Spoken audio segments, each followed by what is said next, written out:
We are sponsored by Young You Organics with this lovely white sage smudge spray, and it has beautiful ingredients.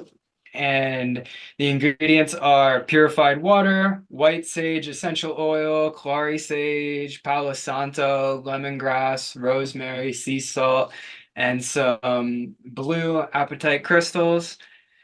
And you could use it really in place of any kind of smudging that you would do with smoke, be it Palo Santo or some sage or whatever you would use for smoke. If you don't like the smell of smoke or its lingering effect, and you could use it to bring about a change of pace through your day. If you're having, a difficult day, spray this, connect with its spirit to really bring about relaxation, and you could invoke it to do so.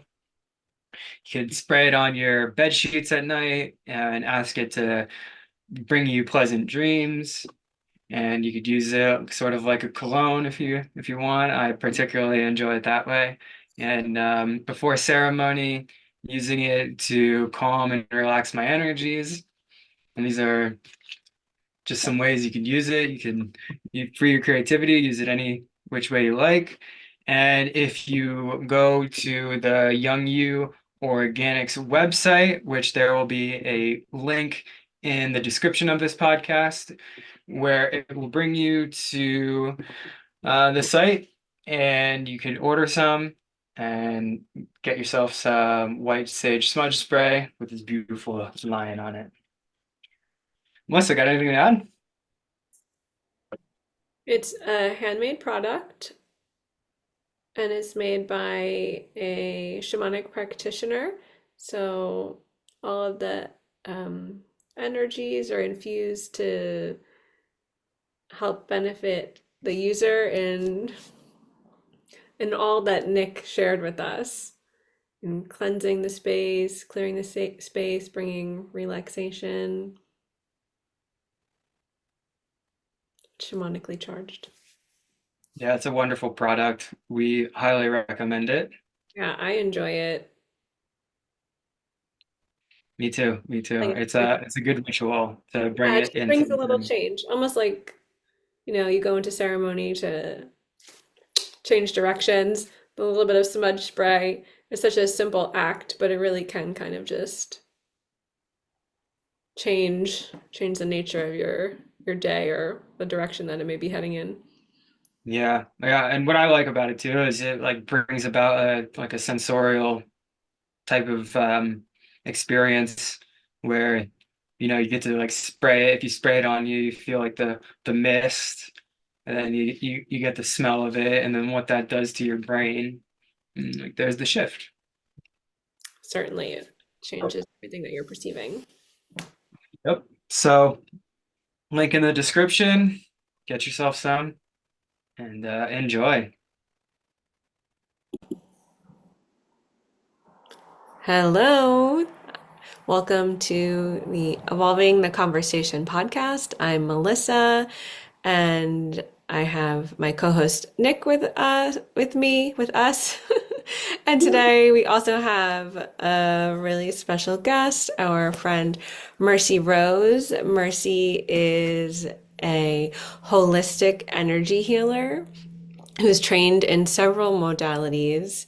She could tell us more about that as we move on. But Reiki, and I'm going to probably say them wrong, Ho'opono, and she is also trained in North American shamanism.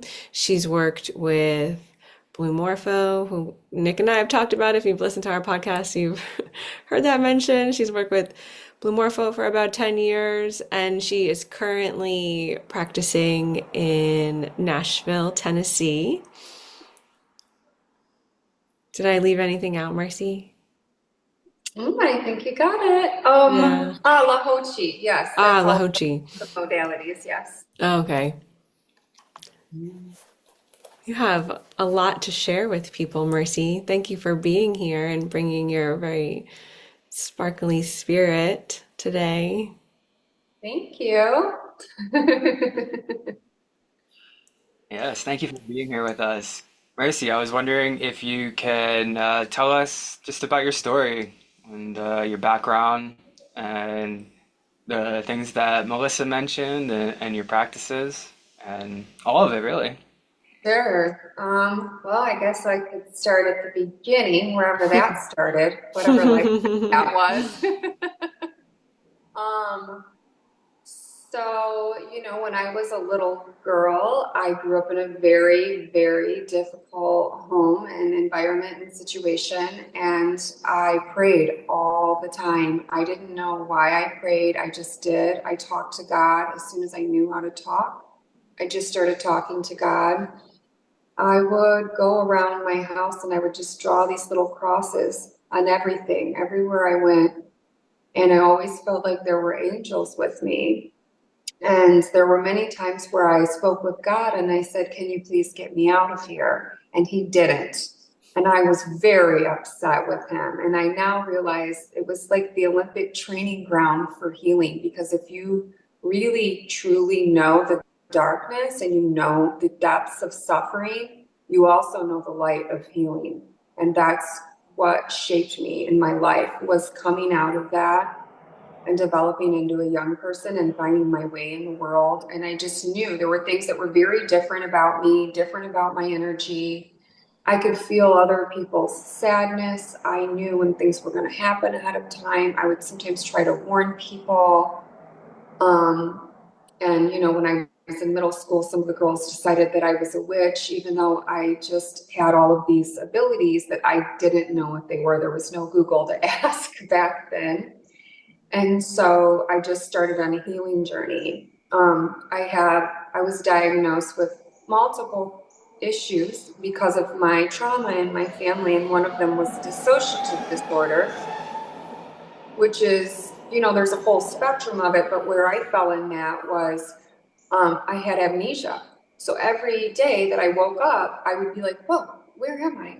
How did I get here? Who am I? Okay. And so I would have to do this total recall every day. And I just thought to myself, do I have Alzheimer's? Like, what is going on in my mind? How did it get like this? And it took me many years of traditional therapy to get an understanding of what the trauma was and how my body and mind had responded to it.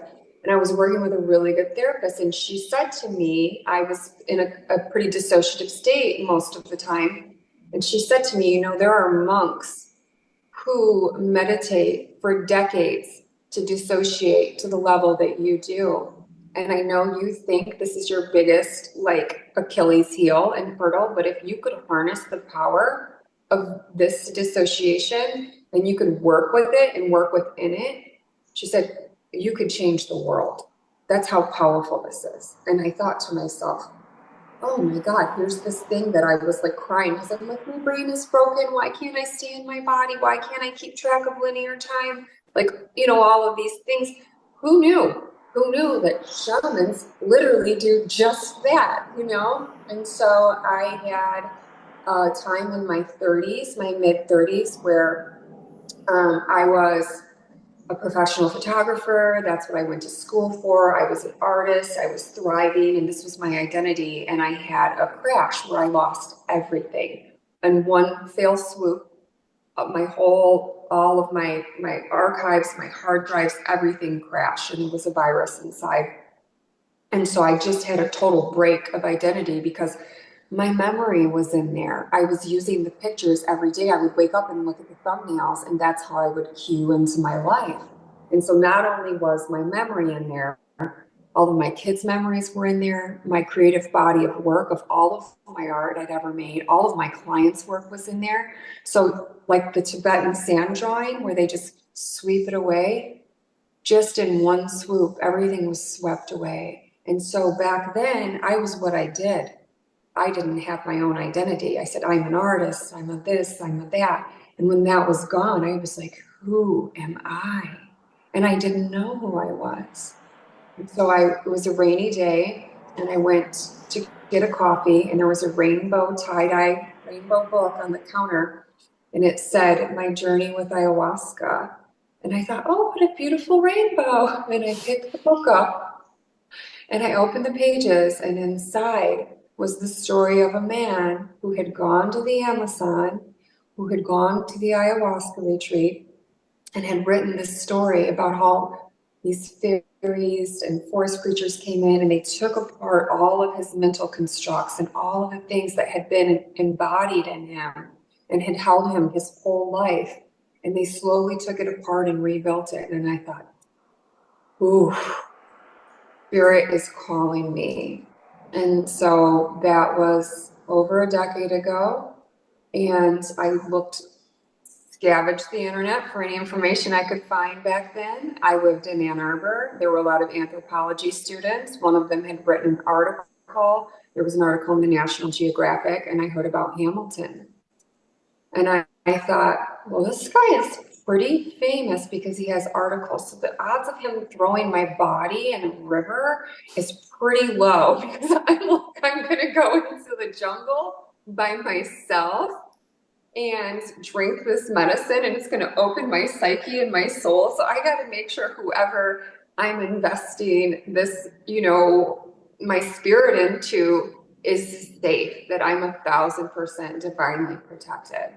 And so that was the beginning. That was the beginning of all of my journey and my gifts and my healing. I mean, I've done traditional healing in the Western medical sense, but that was like when my spirit finally opened to start its real healing, is what I would say. So, since then, I've gone back every couple years. I started studying alternative healing practices and energy healing. I started working with my own body's energy, doing self-healing with Reiki. I went through all the levels of Reiki. I fell in love with it. I saw how much it helped people. And just something as simple as our hands. And I realized, oh, this energy, it all makes sense to me now. Yes, it does. You can direct it through your hands. You can direct it with your field. And I thought about how when people pray, how they bring their hands together.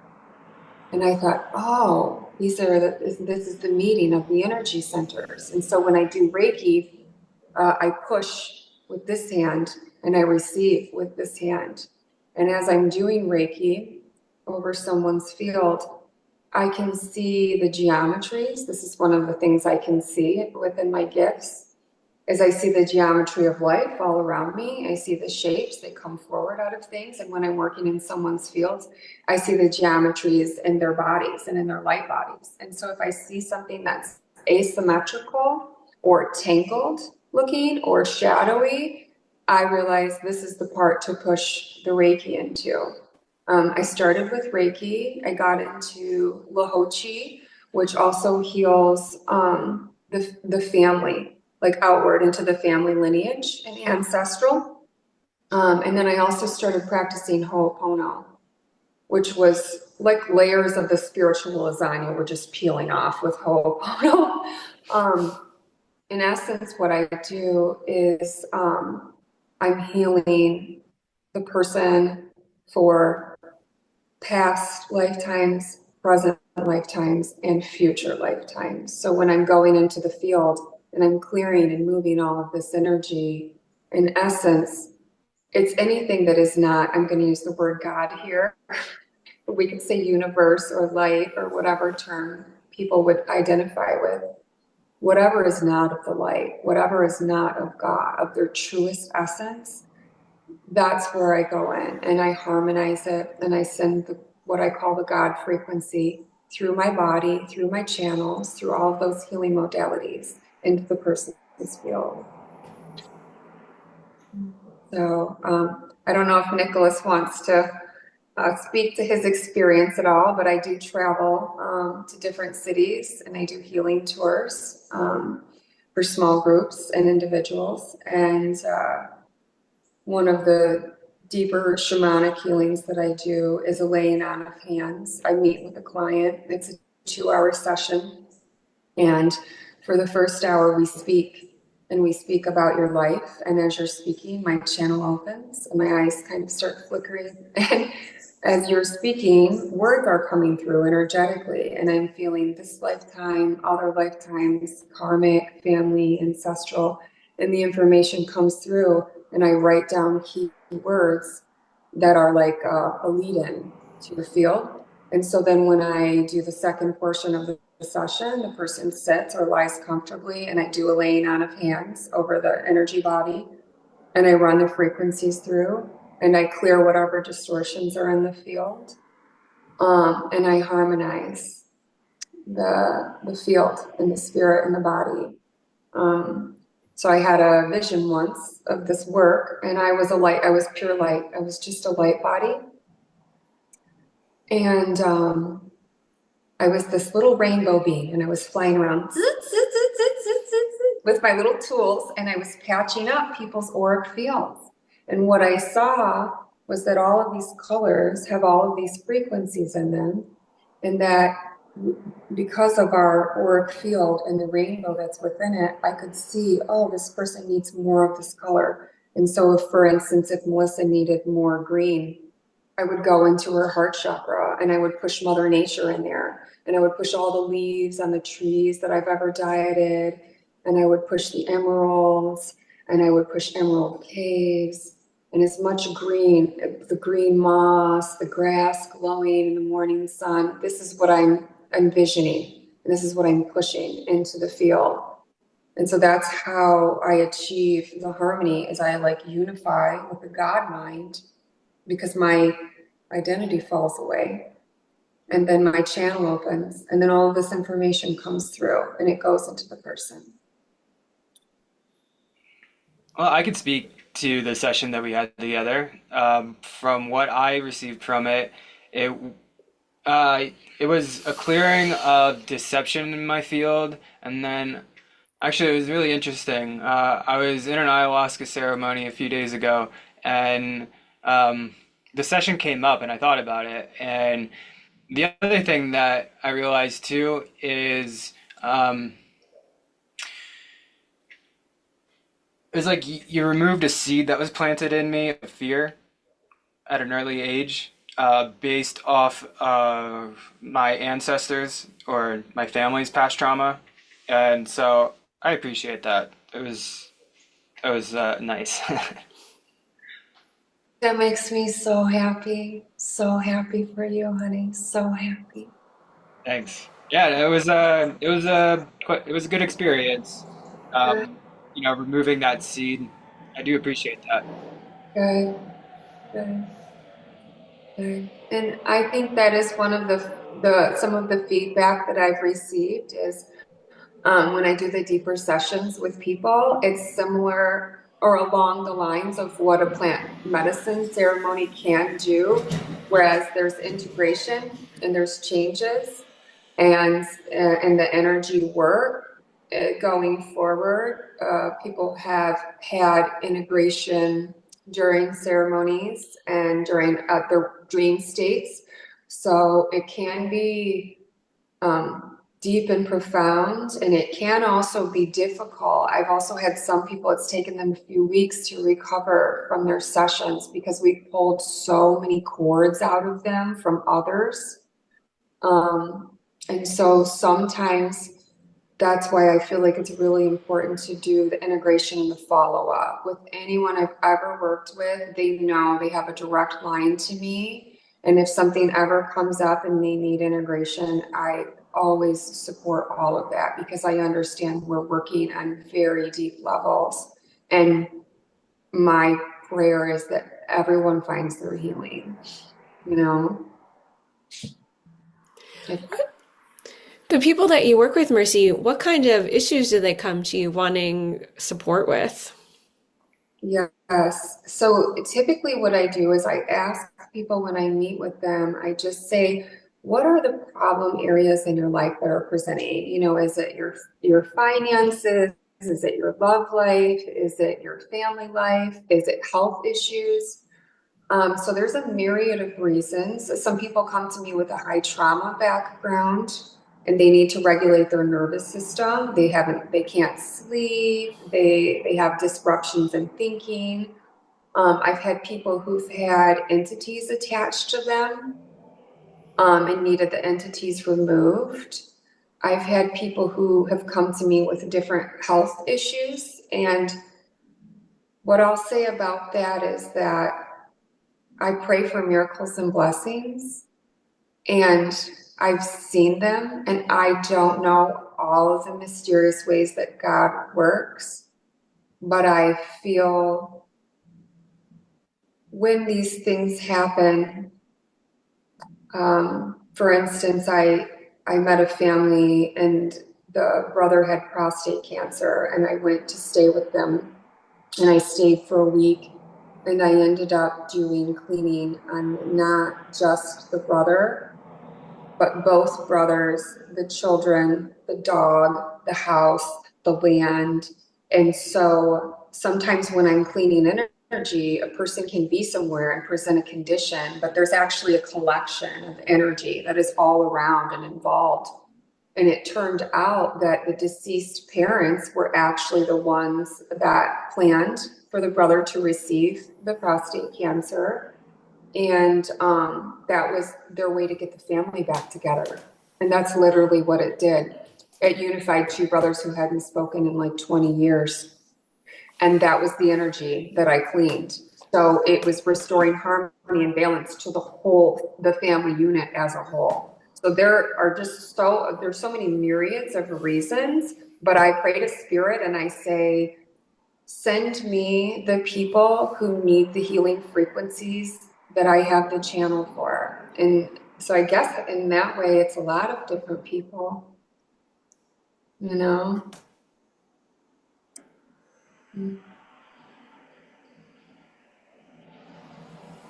That's such beautiful work.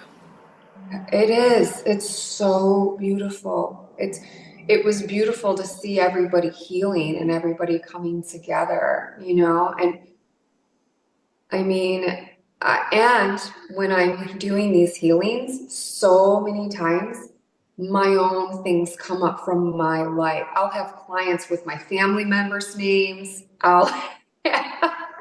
You know, and I'm praying for them, and then I hear myself saying the name out loud, and I say, oh my God, I'm praying for my family too. And so we're all fragments of each other. We're all fragments of the one. We're a collection of the whole. So I just believe that there are people out there. One time I was going through a hard patch, and I almost wanted to give up. And one of my friends said, there are people out there who are sick and are going to stay sick until you show up. They need the kind of healing that you're doing. And it struck me, and I was like, okay, I'm going to keep going, right? It's not always easy. And sometimes my batteries get a little bit drained out because I'm trans channeling and so much energy is flowing through me. I can overheat like a laptop. You're going to stick me in water. I'm like, that's so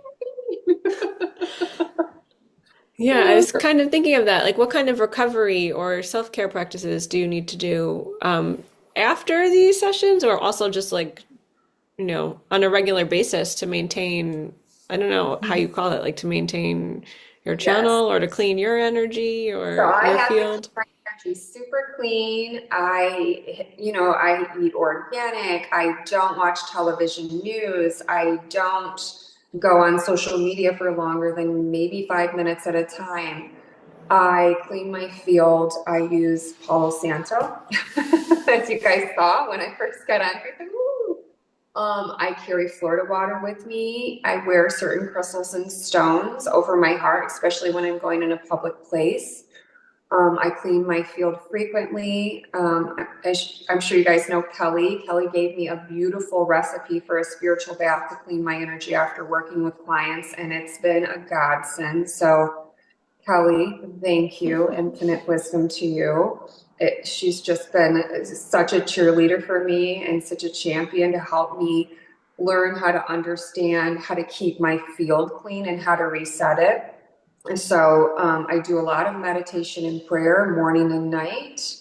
I do spiritual baths. And also after I work with a client, I go to a tree and I lay on the ground and I put my hands around the root of the tree, and I put my forehead to the base of the trunk, and I speak to the tree, and I say, take this, clear my field. And sometimes I pass out under the tree, just laying in the park. It's a good thing I'm well dressed, or I'd look like a homeless lady, right? Just laying on the ground, passed out.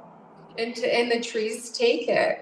So that was one of the really beautiful gifts that Hamilton gave me, is when I went and spent 6 weeks in the lodge. I did tree dieta there, and I finally understood the power that the trees hold in them. And they've been tremendous helpers for me. So at night, when I finish a work with a client, I call to the trees. I ask them to come in, and their spirits come like little doctors, and they come all around me, and they smooth my fields, and they clean everything out, and they send it down in their roots down into the ground. And then they're on my clients, and then my clients' families, and they're all these little, it's like a little med bay, right? This circular bay of all these trees, and they're just doctoring everyone up and cleaning the fields. And I'm like, thank you, trees, because I'm just one person, and there's no way I could do all of this by myself.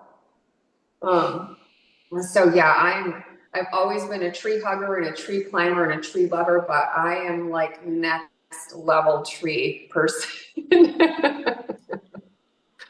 I couldn't do it without the trees for sure. I feel you on that. I've always been fascinated by trees, and then when I learned there are these, shamans who do these sacred shamanic diets with the trees and learn from them the medicine that comes from the trees in many forms, it always fascinated me, and ever since then, I was just like hooked with it. And yeah, I totally understand what you mean with, doing the different tree dietas. I mean, I think that Leisure Hamilton and others I've heard explain it like the tree is this like straight energy, right? And it goes from the ground and up. And so when you diet that, you take that on energetically and it's just straight into your energy. And then you have that ground within it, that those stable roots. And these are all, like that type of spiritual and energetic medicine that you get from these trees themselves. And I mean, like when you think about it, these trees, like trees are such an ancient species. Like how long have trees been on the earth? Way longer than humanity, And I just like to think about it as all consciousness, it's all spirit, and like these trees have a very specific energy to them, and certain types of trees have a very powerful energy to them that is a medicine for us as people that we can take on, and we can absorb these qualities from them to straighten our energy and to secure us and ground us and to experience just getting better and better along with the dieta and then the integration and these really like no, I don't know how else to describe it, but like these teachers that, have these tremendous teachings and that they come into our life and then they teach us in our life. And it's such an incredible gift. Yeah, I would say they're very sentient beings. I mean, the gifts that they give us, I'm just in awe. I'm so in awe. Shout out to the trees. Shout out to the trees. Big love to the trees. Love to the trees. Absolutely. Yeah, and Absolutely. even as something as simple as this, like when I'm doing my road trips and I'm going city to city, sometimes I'm driving and I'm like, oh my God, I'm so exhausted and how am I going to do this? And I start to feel like worn down. And I'll stop at a rest stop and I'll go find a tree and I'll just put my arms around it and I'll just say, I am so tired right now. And you know how much I want to help, and you know how much I have to do. Can you just take this? Can you make me whole? Can you give me the energy I need? And I lean my forehead into the tree and I just give it love, and I push everything into the roots and then everything up to the leaves, and then I bring it back down, and then I just bring it all into me, and I open my eyes, and just like that. Way better than Starbucks. Way better than a nap. I'm energized. I'm back on point. The tree is like, thank you. I needed a hug. Dogs have been peeing on me. I've been lonely in this rest stop. I'm like, I love you, tree. Funny. Hopefully you didn't just go hug a tree that was peed on by a dog. I mean, Get any on you. Lena just broke me in down in the lodge. She peed on everything I had. I think dogs and pee, or I'm like, I'm so past it, right?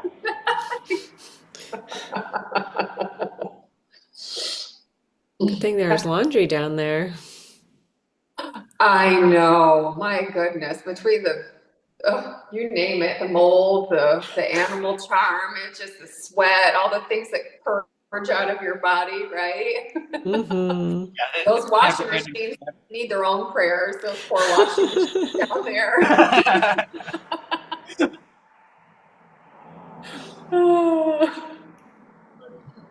Yeah. You spoke about past lives. I always find it really interesting to think about, but for me, it never goes beyond just thought. Like, for me, I've never had a direct experience of a past life. It's always just been in that realm of like thinking about it. I was wondering if you could touch upon that. Sure thing. So, previous to doing ayahuasca for the first time, I went to see a past life regressionist. So this was before all of my plant awakenings.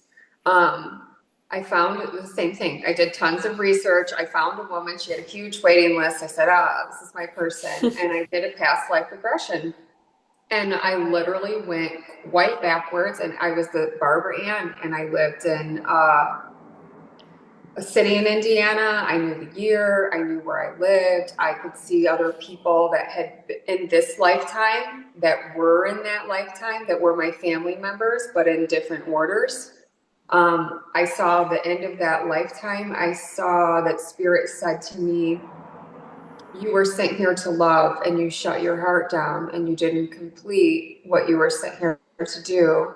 We're going to send you back into a lifetime where you're nothing but love, and it's impossible for you to shut your heart down. And I said, oh, okay. And I was like, well, that really explains a lot. And so after I had that session with that woman, I saw several lifetimes in that session.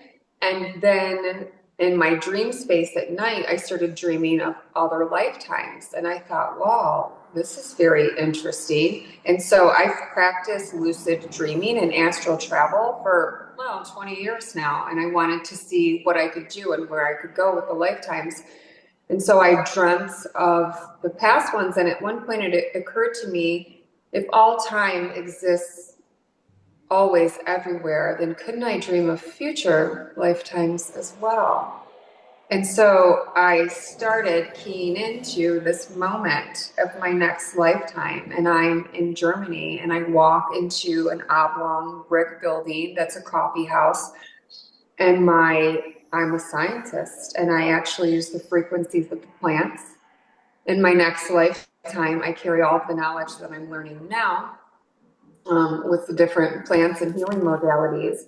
And we create a program and we run frequencies, and it replaces pharmaceuticals in Germany. We're doing all of these testing. And, in the dream, I spoke German, and I'm talking about all of these algorithms, and we're reading all of this scientific information. I'm so smart. This is so great, right? And also I thought, well, wow, but also I have so many practices. This is just like, I'm here. I don't have to get everything done in this lifetime. I'm just preparing for my next turn. And so I started getting future lifetime dreams. So it made me feel a whole lot better in this life. So if I miss an appointment, or, if I don't ever make it to Australia, that's okay. I can do it another time.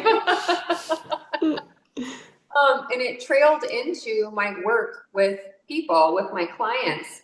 So when I'm working in someone's field and I see an energetic distortion, for instance, someone I met who had unexplainable migraines. They didn't know where the migraines came from. I felt into the field, and I could see in the lifetime where they actually died from head injury, and it was in the exact spot where the migraines were. And so that's one of the things I do when I'm with someone. I entrain my body into their energetic field. So I can scan and I can feel in their field if there's a health issue, if there's an energetic distortion. And then I say, is this from this lifetime? Is it from someone? Did someone put it on them, put it in them, right? Like, where did it come from? I find its origin. And if it's not in this lifetime, I look to the other lifetime and I find that one. And then once we go back and we clear that lifetime and people can cognite on it, then it clears, it dissolves that in this lifetime. So they no longer have the issue of the migraines, the insomnia, the ulcer, whatever the issue was that was presenting for them. And it's usually something super unexplainable, right? Or like, I met someone and she was having a really hard time at work and people were giving her a hard. She said, I don't know, I'm the greatest person. I'm so nice. I'm so kind. Why are these women turning on me? And it was all literally past lifetime things. The female lineage and her family just needed to be cleared. And once we cleared that, things at work cleared up. All of a sudden it's like, no, you get a promotion. No, you get a raise. Oh, we love you. It's like, yeah, you guys, they could have loved her the whole time, right? But for some reason, in everyone's field, I feel like we carry a collection. I'm just going to throw out a number. I'm not a number person, but let's say it's 40 things in your field. And so people walk around and they carry these little invisible attachments or wounds or karmic issues with them. And so when I'm going into someone's field, I'm like, let's find this discovery. Let's find as many of those as we can and let's clear them. And traditionally, we can clear a tremendous amount. But if I work with someone who has like lifelong addiction, terminal illnesses, the deeper issues, then I work at a slower pace because it's layered, it's very complex, it's a lot of energy moving. And especially with people with illnesses, we do it in a staggered pattern so that their nervous system and their body can process that amount of energy, right? If they have a compromised immune system energy, I work at a slower and different pace. Interesting. Very Mm-hmm. interesting. Mm-hmm. I had this experience in a ceremony, and I was a star, and I was just like hanging out as a star. I It was an incredible experience, and I was just like riding the waves of consciousness. And I thought about it, and it's kind of like interesting. Like, like you hear like, oh, we're made of stardust. Like these stars just like go supernova and explode, and then give like the fundamental elements for life to then exist elsewhere. And I was like, did I have an experience of that? Of just being a star. And then like I think about it and it's like, did I just like experience it like outside of thought? And then it's always like, what does it really even matter? It's just like maybe we were all just like stars at one point, just exploded, and that's what formed life on Earth. Absolutely. I have worked with people who have star families or they've been a star in another lifetime and then they had to come here and be in a human body. And they were like, oh my God, I never fit in my body. And I'm like, yeah, because you were a Mm. star and this is a tiny body for you to be in. I've met people who were trees and it was hard for them to be in a little human body. So a lot of times if someone's like, I don't feel like I belong in my body, it's because energetically what you were previous to this incarnation is so different that getting into this tiny little human form, it's a squeeze. You're really compressing to get in, right? And so you having that experience, absolutely, honey, you were a star.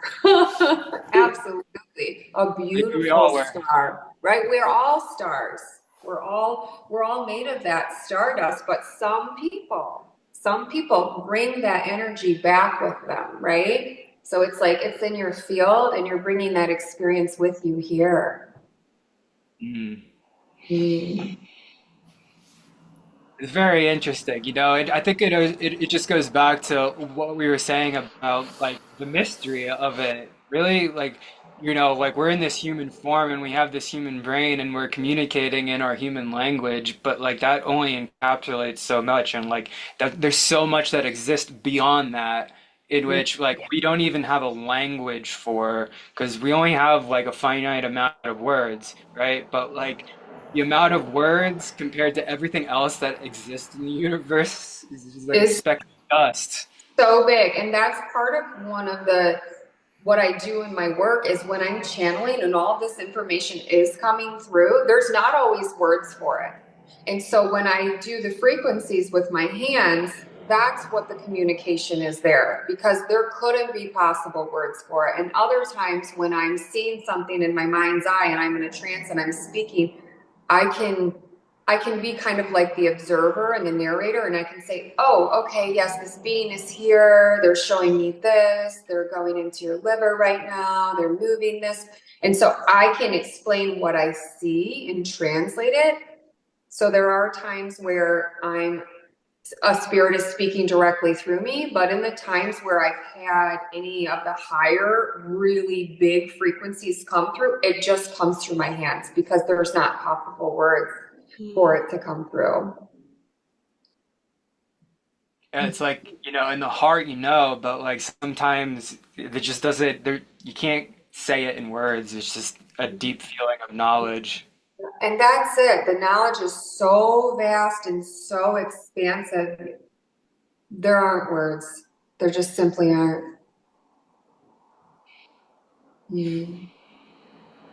I think that's why art is beautiful, though. When I see someone, I see a channeling artist and I see like what is coming through them and how they send that out into the world with imagery. I mean, when they say a picture speaks 1,000 words, I've seen some psychedelic artwork and I'm like, oh yeah, I've seen that in a ceremony. How do you paint the vastness of the cosmos? Right? And then you see these psychedelic artworks and you're like, oh, that's it. And that's one of the really interesting things too, is that when I'm working in these like astral planes, I see these places and I go through them and I have no human knowledge of them. But as I've shared my story with people, someone would say, oh, that's from Greek mythology. Oh, that's Norse. Oh, that's Welsh. Oh, that's Christian. And I have no knowledge of any of these places, and yet they all exist, right? And that's why they're in the legends, they're in the stories, they're in the Bibles, they're in the Quran, they're in all of these holy spiritual places. They're embedded in the archetypal patterns and the psychology because they exist in planes that we can't understand all the way, right? Right. Yeah. I'm glad that you actually touched upon that because I've got stories about that. Um, Before that I started to practice in shamanism, I was doing like spiritual dabbling and I got a cat and I actually named this cat after a Greek deity. And then little did I know I mean, now I have sort of like the terminology to speak upon it, but like little did I know then that I was like literally calling in these great spirits into like my daily life. And like for me, I'm so cautious anymore of this because of the like experiences that I've had of it where they were just like paranormal, like times actually just times a lot. And like these spirits that like I hear a lot of like people in the spiritual world where they talk about certain deities and they're calling them into their life. And in my experience, like for me personally, I want to be super cautious when I'm doing that because these are really ancient spirits that are very, very powerful, and like they have a will of their own. Like they're not just like these like little playthings that like, we can just like play around with. No, they're their own spirit, they have their own will, they have their own intellect. And I had this one experience. It was wild. So I I I woke up and it was so hard to tell if I was in like this dream or not, and it really didn't quite matter. But like I turned on the TV and I was looking up um documentaries about the underworld in Greek mythology. It came to this like claymation of this person with red hair and like longer red hair. And I'm watching it, and I had longer red hair at the time, and he was like in this graveyard, and there was this skeleton, And it was only just smiling at this person the whole time. Like it was really it was quite an experience. But like what I got from it then was, it was like these skeletons, like these dead skeletons, like what do? They just smile at you. They're just like teeth and skull and everything else.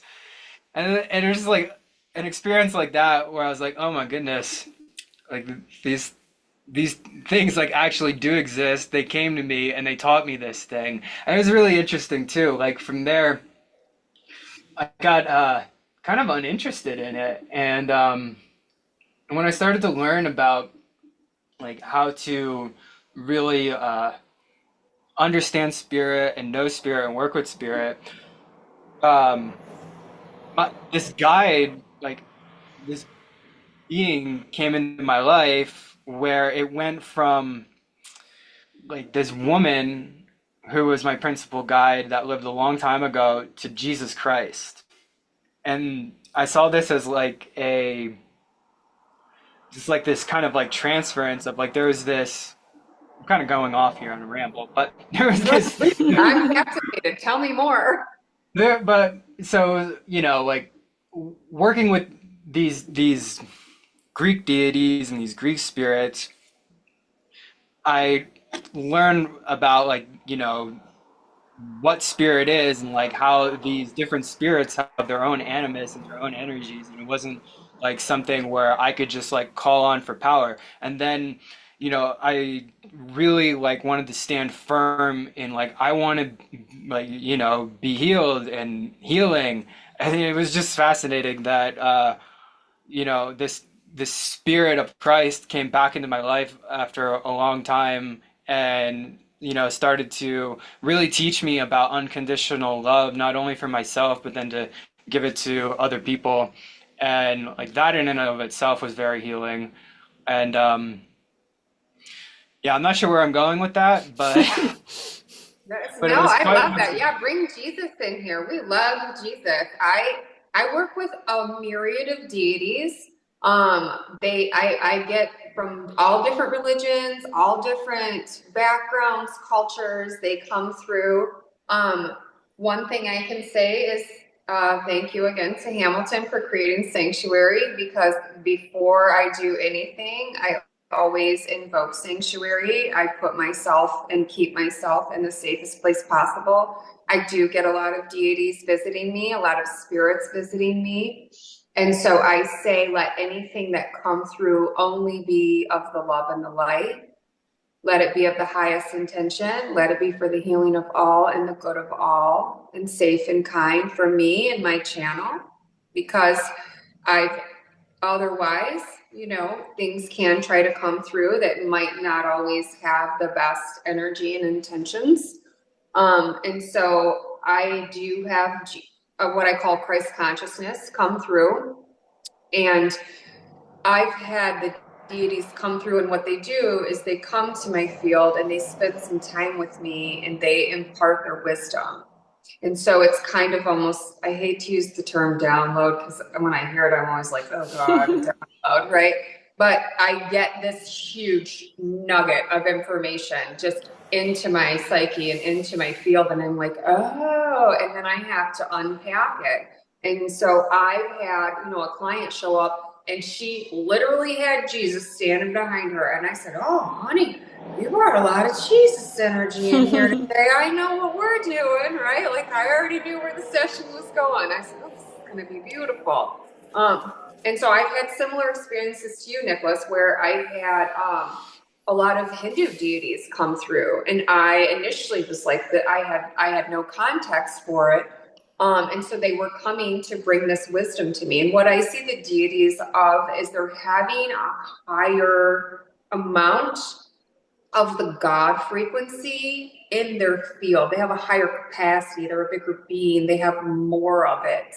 And so what they try to do is come into our little tiny energy fields and share as much as what our human, little spirits can hold. And so those have been really crucial for me to really learn and understand and navigate these spaces that I'm working in, because when I first started doing this work, as I said, it was my own healing journey, right? I had dissociative disorder, and the first time I went to Blue Morpho, in the very first ceremony, I got soul fragments back, and I was like, oh, this is a thing. I can do this. And so I started practicing, seeing if I could call to my parts and find them. And the more work I did and the more journeying I did, I started going into all of these places, and I was finding these fragmented souls and pieces. Mine ended up being my clients, but it also ended up being other spirits that were mostly children that didn't make it through their life cycle,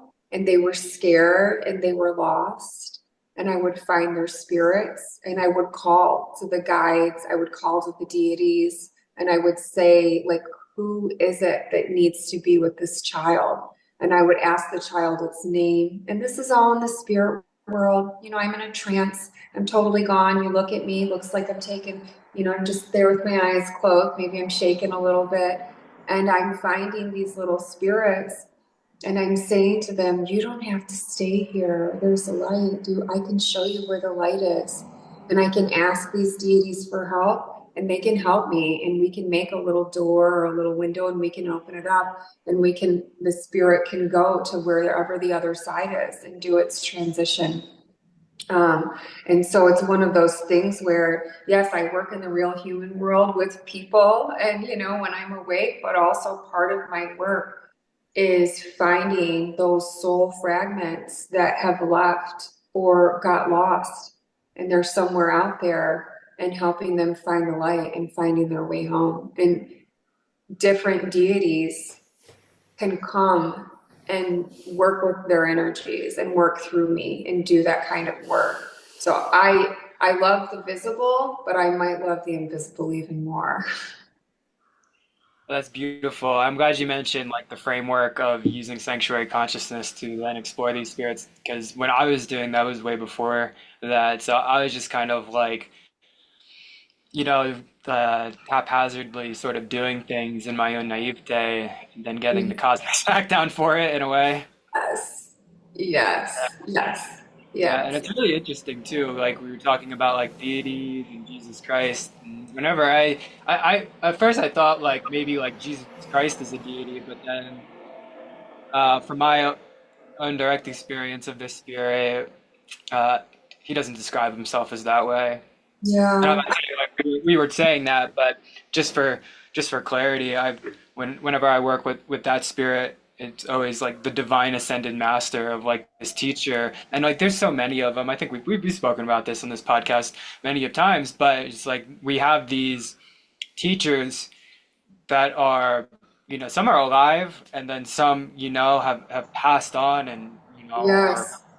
ancient history, but like they're called divine ascended masters for a reason because they figured out how to ascend in human consciousness, and then they teach others how to do it as well. And I find it fascinating. It always goes back to the same thing of like when you boil down the teachings of it, it's like be kind to others, show love unconditionally, don't be a shitty person. Like, it's like all of these things. And it's like if you were a shitty person, well, forgive yourself, make amends, and keep moving forward and becoming better and better and better. It's like we're all human, we all make mistakes. This is how you ascend.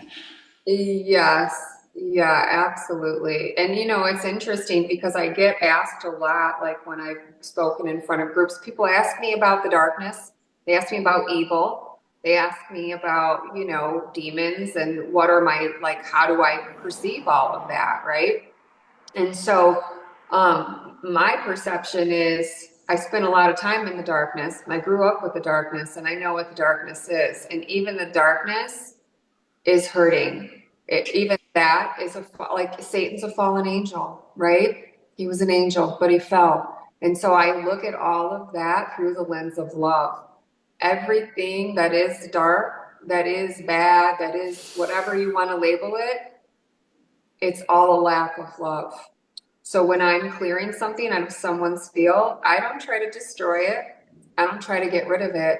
I go into it, and I'm like, Darkness, what do you need? Darkness, how can I hear you? Darkness, how can I see you? What do you need right now? And I go in with the most compassionate, sincere, kind, empathetic, loving presence that I can possibly muster.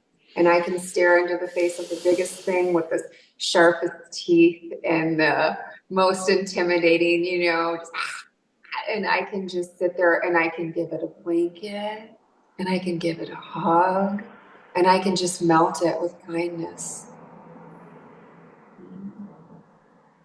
So I'm not afraid of the boogeyman kind of stuff for that reason, right? I just see it as something that needs love. Magic ingredient. Mm-hmm. That's so beautiful. That is Christ consciousness, Yeah, I think, anyway. yeah, yeah, it is. It is. It's so beautiful. I saw this quote earlier today, and it said, "Start loving the darkness, and the darkness will start loving you back." Literally, you can move so much. I went to this woman's house and they had I don't know how many priests, how many people come through trying to clear this entity that was in the house. And it was interesting. I finally found that it wasn't a evil thing. It was a past life. It was her son. He was a twin in another lifetime. The twins fought and killed each other. They came back in this lifetime as one in one body. And so at night, while the son was sleeping, the twin would get out of his body and go around the house and make terrible things happen.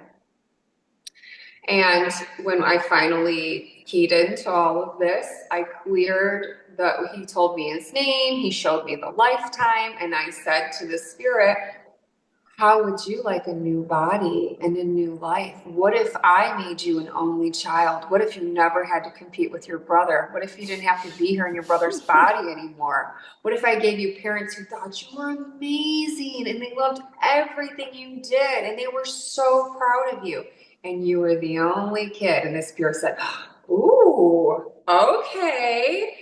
Finally, right? This spirit that had been torturing and scaring and all of these things, it just, it had a need and it didn't know how to meet it. And so I was like, hey, I got a great idea. Let's do this. And it finally passed and the house cleared and it's peaceful and all is well.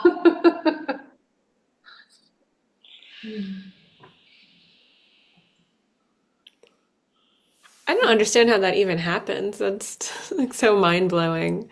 Not that the work, but how it came to be that way in the first place. Yes, yes. So it was A mystery. their lifetime was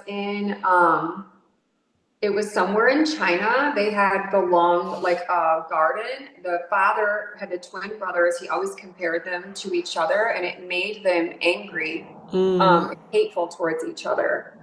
And so,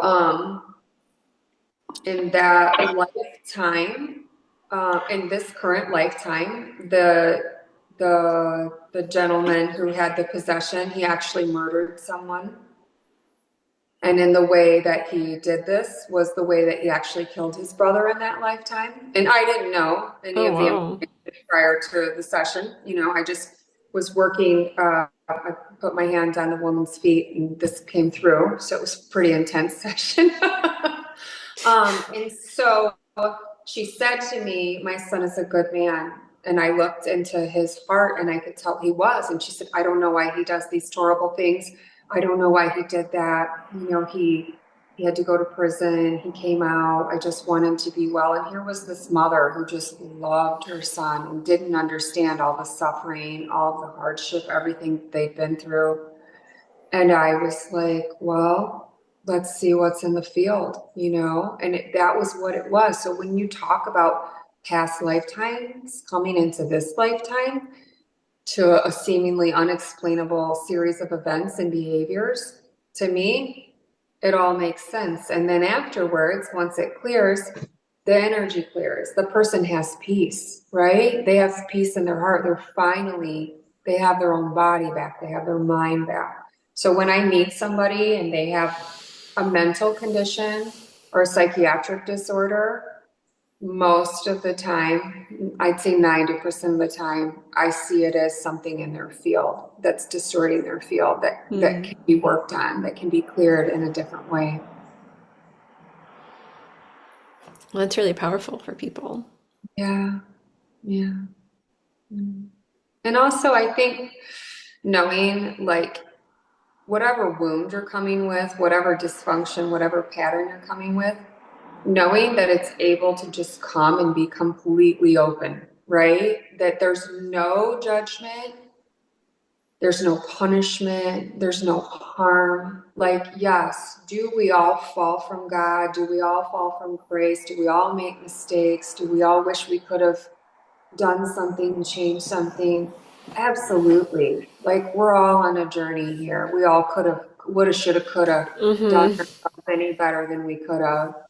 But I feel like if we're just honest about where we are and what's going on in our lives, that's the biggest key to healing, right? Is like showing up with everything and saying, this is it. And then merging with God and saying, show me what this is, show me what to do with it, right? That's where the healing is. Mm. Yes, so much in just in that welcoming of whatever's there. Yes, it's all welcome. It's all welcome. And sometimes even when I'm having a bad day, I'm like, why? I It's just, know. why is this happening? And I'm like, oh, frustration. There you are. You're welcome here too.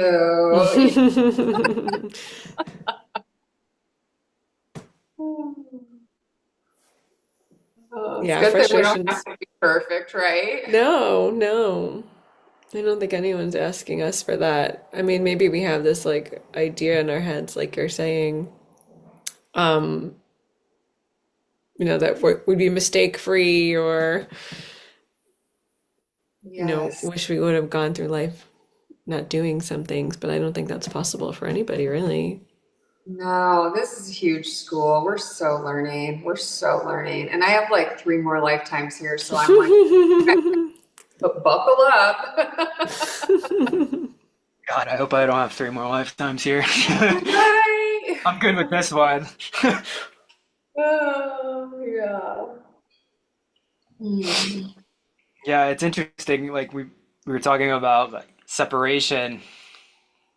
I don't know. I have this theory of when God separated from God, this created Satan, and it created every sort of like hardship and struggle in the universe because God forgot it was God. And this is like when you hear these mythologies of like how Satan was like cast out of heaven and cast from his home. I mean, there's a lot of mythology that goes around that, and I kind of like I want to know how much is actually true, or if it's at all true.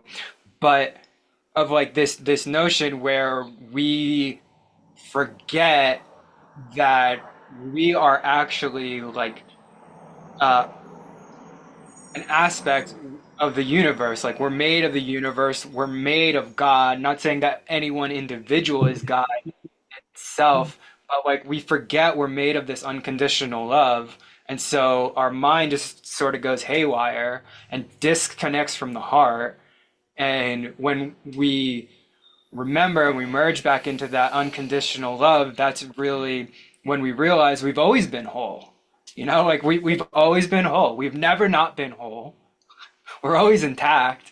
Yeah. And so it's like, it's that when, like, I don't know how to describe it, but like, my theory on it is like when like God and Satan like merge together, remembering that it's all God in the first place, and Yeah. it's that remembering we're always whole, and it creates that wholeness and like that true unconditional love. I mean, I'm sure God loves Satan unconditionally, even though Satan has done some pretty messed up shit. Yeah, I think that's all part of duality. I think like we need some kind of parameters for our mind to process, like what's the difference between morning and night? What's, like the polarity of opposites. it gives us a framework to say, oh, this is totally dark, this is totally light. And so we navigate within this space and we learn all of it.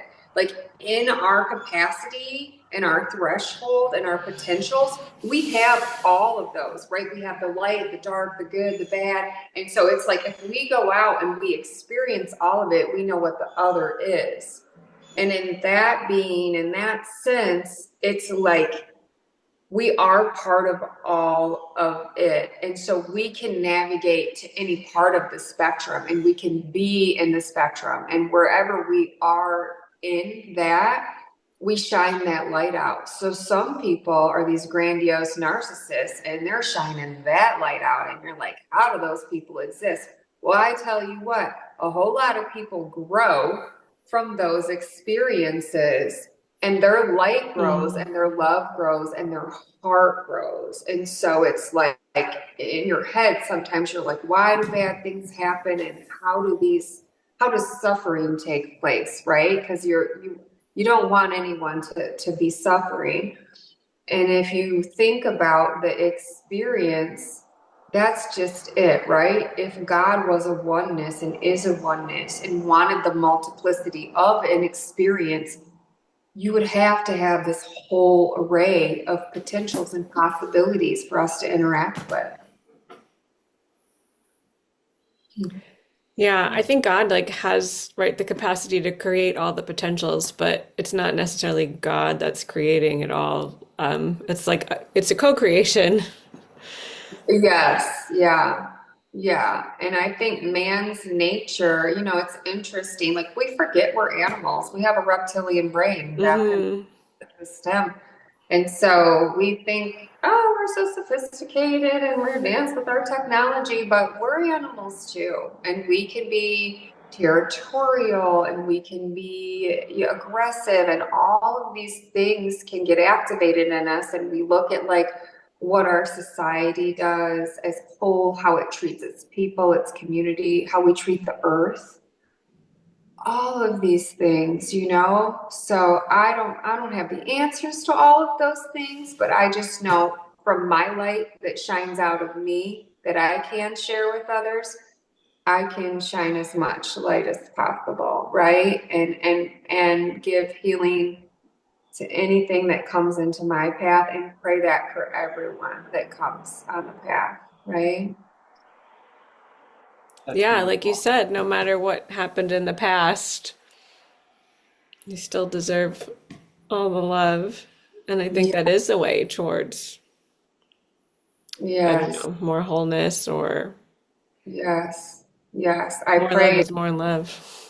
That's like one of my prayers. May all beings who know suffering know peace.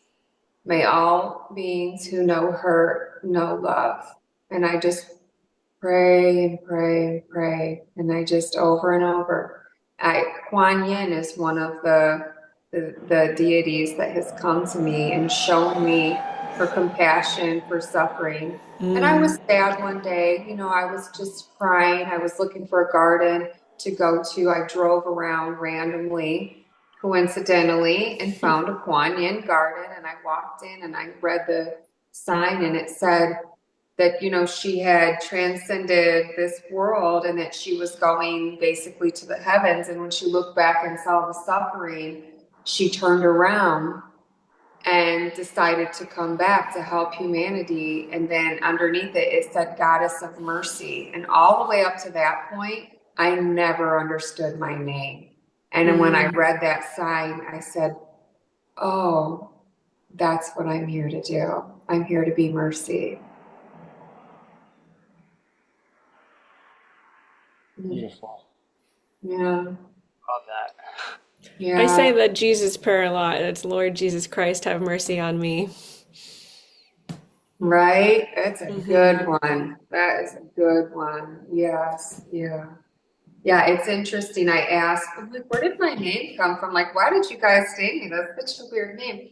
And my dad gave me a book called Urantia, and it's like this huge book from like the 70s, and like the Bible's somewhere in the middle, little tiny Bibles in the middle, and the books all around it.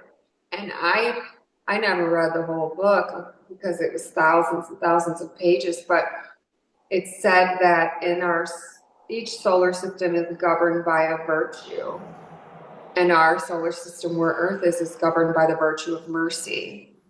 And so I think that's what I see as one of the lessons of humanity, of the Earth, is the lens of mercy, the scope of compassion, of forgiveness, of kindness, of everything that it embodies, right? And that's, if you think about the concept of forgiveness of sin, I feel like that's literally what it translates to. Yeah, I feel like the mercy is um it's almost like if you could have this much love, but there's really like that much, it's like it fills the rest in. That's how I Yes. always think of it. It's like I don't know, like I need some help in this situation to fully understand or forgive or have compassion. So like I could do my human part and then the rest could come in and fill me with mercy so I could have all of the love that I need for the Yeah. situation. That's how I think of the mercy. Yes. Yes. Absolutely. That's so beautiful. Mm. You have such a beautiful heart, honey. Thank you. Yeah, it's so beautiful. Mm. Yeah, same to you. Yes. I'm grateful for all of the work that you do and all the people that you help. Could really sense like how much you truly care and how much heart you put into it, into your work. Yes, I just want all beings who know suffering to know love and to know healing and to know kindness, like genuinely. And it also makes me feel like I didn't go through all of that for Mm, nothing, right? Because I went through it. Like one of my therapists said, I've been a trauma therapist for like 40 years, and I'm not going to say you have the worst childhood, but sure, you might. It's not a contest, mm, but you might have. And he said, and the fact that you have come out of the other side and that you're still a compassionate person and that you still love, he said, is astounding to me. And I said, yeah, I don't know. I don't really understand. I don't understand it myself, right? Like, I don't. It still blows my mind. But I genuinely believe that that's what I was put here to do. I was genuinely put here to love, to be loved, to give love, and to help others who have suffered immensely to find relief from that. And that's it. that's it. That's it. Well, maybe take a couple vacations, eat some hot Cheetos, lay on the beach, right? Write some poetry, light a candle. I can do some other things too, but that's it. Yeah, Good. that's no small thing, Mercy. Yeah, Yeah. yeah, it's I had these, beautiful. that was beautiful. I had Mm. these words ring through my head this morning before the podcast, and it's it's love in the heart will save the world. Oh, that is so true. That is Hmm. so true. Yeah, yeah. I just want to get a big old magnifying glass and put it right in front of everybody's heart and just like, oh, just let it flow. Just unlock the key, right? Put that key in there, open it, let everyone feel their hearts, be their hearts. Mm. Mm. Yep, just keep holding all that in our imagination. Yes, yes. That's it too, right? We just radiate it out. And eventually, we used to watch these ducks in the pond, and they would land in the pond and they would flap their wings and they would make this vibration pattern. These ripples would come out from them. And I saw the duck with the strongest wave, his rings would go out the furthest. And when someone else would make them, the interference pattern would be so small because they were sending out a smaller movement in the water. And I thought, that's what my mind does. I'm thinking these thoughts and these waves are coming out of my field. And so when I get into a room or a place and I feel like a sadness or something, I just go into mode and I'm just like, I am sending light and love through every single cell and fiber and being and atom in this whole entire room. And I've had people stop and turn start smiling, and I'm like, Yay, you did it. we are lifting the vibe, you guys. We are lifting the consciousness. Ah, Yeah, I'm on board for that. I'm on board. right? Yes. Yes. Yes. Mercy, And thank you so much. Do you have more to share? oh gosh, did I forget anything? Did I forget anything? Well, I forget things all the time, so I'm sure I did. It's okay. There could always be a part two if you'd like to come back on. That's true. That's very true. I think I talked about pretty much everything. Um,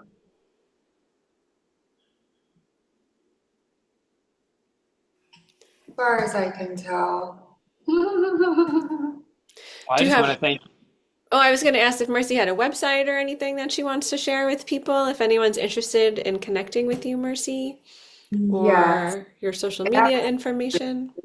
yeah, so I do have Facebook and Instagram, and I have a website. I'm Mercy Rose 777. So if you type that in, I will pop up, and I have a link tree, and there's a myriad of ways to get a hold of me and send me a message. Um, we could link you in the description too. that would be great. So I'm actually getting my website redone right now. So I'm Mm, going to have a shiny new website. yay. Excited. And Mercy, do you do work virtually? Also, I know you said you're in Tennessee right now, in Yeah, Nashville, and that you go on healing tours, but do you also do work virtually. virtually? Yes, I do. And so for the work that I do virtually for people, I typically do a series of sessions. I can do a singular session with people, but I typically recommend 4 sessions for Mm, people when we're doing distance work mm, together. I like to do, you know how similar when you go to Blue Morpho and you do like 2 days on, 1 day off, 2 days on. I do the same thing because we're moving energies. And so I do like, FaceTime, Skype with my clients one-on-one, especially if I've worked with someone and they live in another country and they don't have access to me and I'm not going to a city they're going to be in. And then we book online, we do remote sessions. And once I've entrained to someone's energy field, I can bilocate. I can go wherever they are in the world and I can go into their field. And so I do remote sessions for people. I've had clients call me when they were traveling somewhere and they couldn't get to me. And we sat down, did a session, prior to a day where it was a big deal. They had a court hearing, they had a job interview, they were going to see their toxic family. There's a myriad of reasons you might need like a spiritual little jump start cleansing before you go into a situation. And so, yeah, I do remote sessions, I do in person. Um, yeah, there's options. great. Yeah. Yes. I just want to thank you for coming on, shining your light, and for this inspirational conversation. Thank you very much, Mercy. Thank you Yeah. so much, you guys. It was so good to see you. Nicholas, I'm going to be there in a couple weeks, so I will let you Cool. know what my travel dates are. All right. Yes. Yeah. No. Yeah. Yeah. Yeah. Yeah. Sounds All good. right. All right, Melissa. It was so good to see you again. Oh, I was. It was so good to see you, Mercy. Yes. Yes. Yeah, We're I meeting. think you're even shinier than last time I saw you. Oh my God, thank you. I'm trying to Hmm. remember, did we do an animal, a power animal? Yeah. Hmm. Okay, because it was so long ago. I remember the breath work because I had the lobster claws. Hmm. Oh, goodness. Great. So have your animals shown up for you? Yeah, I work with the yellow bird all the time, Oh, I love and I that. have some that hang out in my front yard. I love that. Yeah, I Yeah. love them. One of my first gifts that came through when my channel opened was my power animal ceremonies. And so I can see these animals in people's fields and I can call them, out of the spirit world. And they have so many beautiful messages they bring with them. So we talked all about the plants and the trees, and we got to give a shout out to the animals too, because they're in it for us. I know they're very helpful as well. Don't want to leave anyone out. Yeah, right. I know. Oh, yeah. Thank you for all the earth medicine. Oh, absolutely, honey. Yes. All right. If you guys need anything, if you need any love, if you need any prayers, I'm here. Same. Thank you, Mercy. Okay. All right. Bye, you guys. All right, everyone. Bye. Bye. Bye.